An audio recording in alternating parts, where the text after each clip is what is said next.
Hello everyone, my name is Nathan and today it's time for another episode of Oxygen Not Included in the Ultimate Base 3.0. In between the episodes I took myself the liberty of cleaning some systems up and I also applied the necessary changes to the new systems.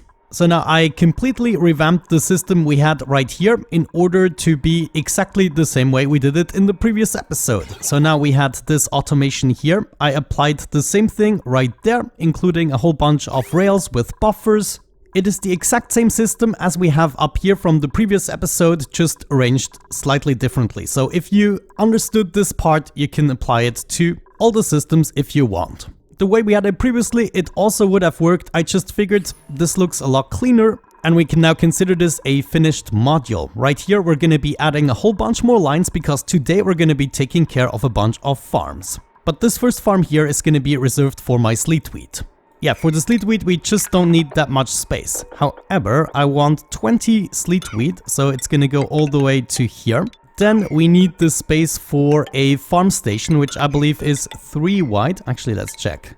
No, the farm station is only 2 wide, so this is going to be the dimensions of our room. The next layer right here is going to be reserved for the bristle blossoms. We're going to need about 24 of them, plus a farm station and then a door. This minor volcano is a little bit in the way. If I can prevent this from happening, I would like to do it. So maybe we're gonna have the bristle blossoms on multiple levels. This means we could have 12 on this level and then another 12 on this one. And right here is where we would end the room. Don't need that. We then still have the space for a farm station. Maybe we should leave some room for a ladder as well. On the right side, we can have the ladder that is connecting everything, and then maybe, just maybe, we have the space for the transit tube here. And my dupes will be using this transit tube in order to access all of the farms. I compacted it slightly by removing some tiles at the bottom, adding them to the top. We're gonna be slightly wasteful in terms of placing our lights, but they take so little power, I rather have a nice distribution. Okay, a whole bunch of hydroponic farms right here for the sleet wheat. And yeah, let's go ahead and build this actually. And I think I'm just gonna connect the transit tube here towards the top. Okay, nice. I have a really good feeling about this. Let me also update you on crew deal. At the moment, I'm trying to build a oxygen module with Liam here. We are slowly but surely running out of algae. We went through most of our slime. It is a sad state. I'm not really happy with the base in its current form. However, once we supply the oxygen this way, then we are only going to be dependent on water from the main planetoid and nothing else. So that is going to make things a lot easier. After a minute or two of building, I got reminded that we need some automation. Of course, we don't want our duplicants to hang in here all the time during labor. They should be enjoying the sauna and the wind tunnel. So I switched the design a little bit and I told myself that the ratios aren't going to be as important because we can always expand on the things that we're going to require, and the things we require are going to change over time. So now we have this farm design that is 18 tile in size, which is the perfect size to cover it with 2 auto sweepers, and I did the same thing for the farm down below. I also made this little area here in order to be able to captivate the chill a little bit better, and so right here is going to be my new farm station, which I believe I'm also going to move over from the farm here at the bottom. So we're going to have our ladder here on the right side instead. And a design like this is going to allow us to automate basically everything about this farm. We could, for instance, get started with 2 of these to bring in the necessary materials. In this case, it's going to be dirt. And then we're also going to be adding 2 conveyor loaders in order to bring out the materials we are generating with this farm. One way we could easily achieve this is just going out and over, and then at this point we join up with this line here that is already going back to the main storage. Now as it travels up, it might lose a little bit of freshness, but overall I don't think that is gonna matter. However, I kind of want to make sure that the food lands in the storage still as quickly as possible, so maybe we have to think about that a little bit more in detail. I guess one easy way to solve this would be adding another one of these conveyor loaders. We dedicate this to pick up certain types of food and then we bring it straight up. Let's see, could we do this in a northerly fashion? It just goes over here and then up. Yeah, I guess it's worth a try. Doesn't look like spaghetti or anything. The pipes for my sleet wheat I built out of ceramic, and the pipes down here just out of igneous rock as usual. And looking at the size, this is still acceptable, 88 tiles. It's gonna make for a proper farm room. As for the gases, I'm going to prefer oxygen over carbon dioxide, not just for the better heat capacity, but also for the looks. I guess in the future we're gonna have to find a way to expand on this, but for now I want to limit it, especially once that transit tube access point here works. But after this, we basically want to make sure this is its own separate module, including the transit tube point. And I guess we can already get ourselves prepared, pumping a few things out by placing some pumps all over the place. I also rearranged the cabling a little bit, so now everything is going to be coming from the right side, and as soon as I remove the thick cable here in the center, it's going to be even more straightened up. But with the 3 wires, we should be able to power everything necessary in this region at least. There we go, the transit tube access point is in place. This is wonderful news. I'm gonna make sure we start building the walls first, everything necessary to start pumping out this room. And then we're gonna need some access to oxygen. Let me see, what is this guy doing? Currently not much. I'm gonna leach a little bit of oxygen from here, and then we're gonna bring this over to where we need it. And I guess we can just introduce it right here on the top. It might take a while because we don't have good airflow. I think I'm just gonna set up one on each level. And will you look at that, we actually achieved a vacuum. I had to install another transit tube crossing because I realized I was sharing the air with the outside. But now that we have pumped out everything except a tiny amount of oxygen, I would say it's time to introduce the new oxygen. So all of these pumps can go. And here is the new fresh oxygen just for you guys. I decided to go with glass as a background because it is looking nice and green. I temporarily had to remove the lights because they were overheating. Actually, this auto sweeper here is still overheating. What is the problem? Wait, it didn't even have anything to do so far. Ah, I get it. Actually, the glass wallpaper comes in at a very high temperature. Okay, that makes sense. So maybe it's time to get the lower farm started already so we can do some temperature exchanges. For instance, I was thinking our water is already kind of cold enough, so I extracted a little bit of the pipe that we're using for the other planetoids. So we still have this dedicated line that is for this planetoid, and then another line goes out, let's say right there, and then it goes down, and it will give me access to all this nifty stuff. Now I figured, why not actually use the water that we're bringing in here to cool things down? Theoretically, our cooling power could be large enough just having these as granite pipes, so the water we are introducing right here is also gonna cool things down. But yeah, I guess sacrifices have to be made for nice backgrounds. We're then gonna go ahead and already plant a whole bunch of bristle blossoms there. And Bert is already using the farm station. Dude, good job. Look at that, improving the plants. We aren't even finished with the room yet. The main thing is now we have some water flow. The water is coming in at a nice temperature for the bristle blossom. And if that is not enough, we can still take a little detour with the water to cool the top portion as well. But we can already see there's some chill pushing now from the bottom. Maybe let's get the rest of the machinery installed. We're gonna need one of you and one of you right there. And then maybe if we do this correctly, we can set it up like so, and we should still be able to reach everything. Hook up the rails. So far so good. Right here we should bring in the materials. This is gonna happen here on the top, and let me see. Oh, actually we do not need any more materials for the bristle blossoms, right? That is gonna make it much more convenient because instead of receptacles and conveyor loaders, we only need the conveyor loaders now.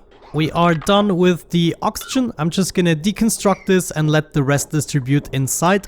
I'm gonna do 2 more rows of wallpaper. That is gonna heat up the room, but yeah, right now we can take it. I'm also already gonna make the cooling loop for the radiant pipes here. Radiant pipes all the way at the bottom, made out of steel. And then I guess on the top we're gonna go back with normal granite pipes to make it cheap. And then finally somewhere we have to bring this to a thermal regulator in order to cool down. I guess in the beginning I'm just gonna have it situated somewhere here, sitting in a puddle, but eventually we can come up with a more permanent solution. By the way, I had some problems here with water swapping over because I was using this bottle emptier. I do regret it, but at some point it's gonna be perfectly just on the top of this mesh tar, so maybe, yeah, I guess it's already too much liquid at this point. Yeah, that is unfortunate. I will have to see how to get rid of that. At least this way the polluted water cannot off-gas anymore. So maybe it's all for the better. Before I forget to set up this new conveyor loader, let's do that. We want to only do specific things. For instance, we want to do barbecue, everything that we produce basically. Actually thinking about it, we want everything edible to be taken out of here. There's no reason to store it in here unless... No, actually there is a reason. Yeah, it's stupid. I'm only gonna do things that are actually supposed to land in the storage, such as the raw food, like meat. Also the bristleberries themselves, and then the sleet wheat. That would be under cooking ingredients. Then potentially raw eggs we also get. And that should be it for now. At the same time on crew deal, we're almost done with the entirety of the contraption. I just need to clean up, give this some initial power, then pump out this room and we can enable it. I also already got the piping going. We can hook it straight up to water as soon as we're ready. So thinking about it, maybe one thing we want to do first is replace this layer here with igneous rock as well. But just so you're updated, soon enough we're not going to be dependent on the oxygen outside here anymore, which is running thin anyways. Okay, looks like we're done for the most part. Now we just need to get the right temperatures in the joint. Maybe let's already prepare the thermoregulator right here out of gold amalgam. It's going to be enough. We're going to set up a liquid pipe thermosensor here on the top with a little bit of cabling. Then we're going to take our pipes, input them right here at the top. And I guess we can come out here, join back with the loop. This pipe here can go.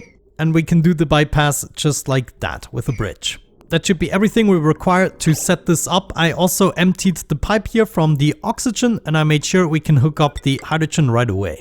So all we have to do is bring the hydrogen over and we can input it here with a gas bridge.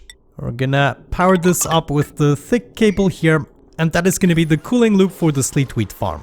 This is now gradually going to cool down if we don't introduce any more heat apart from the ceiling lights and everything. But I still think maybe we're just going to do the little loop-de-loop.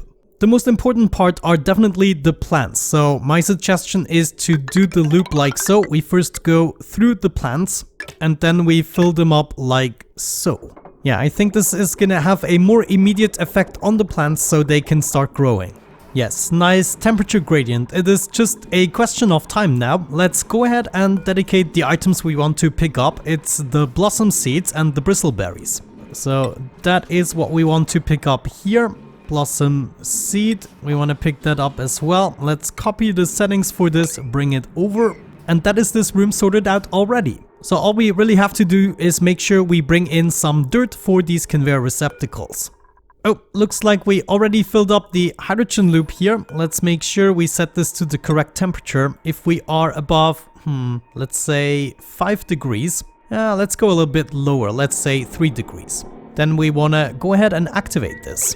Okay, nobody saw this was a liquid sensor. Let's just replace that with the correct one. Now it is actually functioning and doing its job. Nice. Let's get back to the system here. I would like to see another filter right below our first one and we're gonna do the exact same system. Just instead for sand, we're gonna do it for dirt. We go in here instead of moving up. This is gonna be our overflow with a bridge. It's gonna join up with the filtered items and then back on the loop. Just like that. The dirt we filter out, we wanna bring up and over to another rail element sensor. We have the same amount of space to set up the automation. Actually, let's do it one block further down.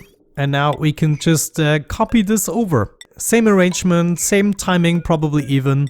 Some wire here, there, and everywhere. Wait, this AND gate is wrong. Should be here at the bottom, together with a NOT gate. Okay, maybe in blueprint form it does get a little bit confusing. I think I hooked everything up. Let's not forget about this guy here. And a cable. The automation wire here would go all the way back to another sensor. Now let's see, maybe we can arrange this a little more niftily. If we bring this already over here, I'm actually gonna open up this bit again so we can work a little bit easier. Alrighty, will you look at that? It looks like we're completely done. Let's have a look at the temperatures here. A little under 5 degrees at the moment, still cooling down. and right here the thermoregulator is not at risk of overheating or anything. Okay, I would say we're gonna get to it with the sleet wheat. We should have some sleet wheat available, no problemo. We're gonna plant that, copy the settings for all of these. With the conveyor loader, we want to pick up the sleet wheat. Is there anything else that is gonna drop? I don't think so. And of course, I finished the entirety of the system here. As you can see, we now have 2 lines, one for the sand on the top and the other one here at the bottom. I'm still gonna go ahead and actually plug this up so it's niftily tucked away.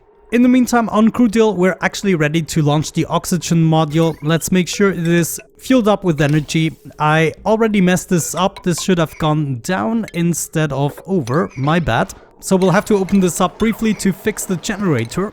We already achieved a vacuum here. We can set the sensor to above 500 grams. And then we switch back the piping to what it was previously. They are starting to plant the sleet wheat. Great stuff. Let's hook up the pipe as well. And then everything should be fine in terms of irrigation and fertilization. Whenever we plant the new sleet wheat, there's going to be a little bit of a temperature change. I think I want to mitigate that by lowering the temperature here even more. Let's go to -5 degrees. So we're going to hover around -20 degrees inside of the room. And then we can take a little bit of a temperature difference without this happening whenever we plant the new set. With the oxygen setup, I'm just getting rid of the gases that I don't want, such as the polluted oxygen, and then we can enable the machine, finally. You know what? I have a better idea. We can introduce the oxygen and just send it through the filter we already set up here. This way I don't actually have to wait for this to happen, but we can already go ahead and enable this. All we have to do is hook up the water here and it should be running.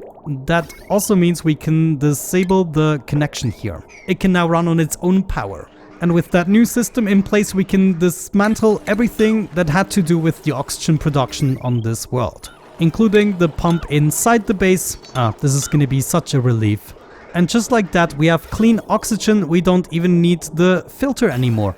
Yeah, my suggestion is to run this straight up here. That's much better. Now we can also see that more and more plants are coming back to life. This is good. And then with the extra cushion we set up before, we should be golden.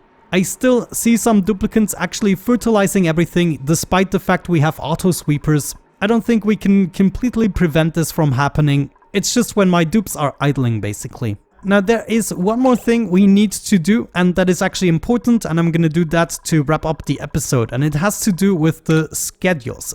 You mentioned that if we swap the bedtime and the downtime, then they are first gonna focus on actually getting to sleep, and then they're gonna do everything else. And if they do something that requires more slots than they have downtimes, they're gonna skip work instead of sleep and fall asleep at the transit tube access point here. So I figured this is actually a really good idea. These should be bedtime slots and then these should be the downtime slots. And then the work time is going to be at risk and not the sleep time, which is, you know, okay for this main base where we try to automate everything so the duplicants have nothing left to do anyways.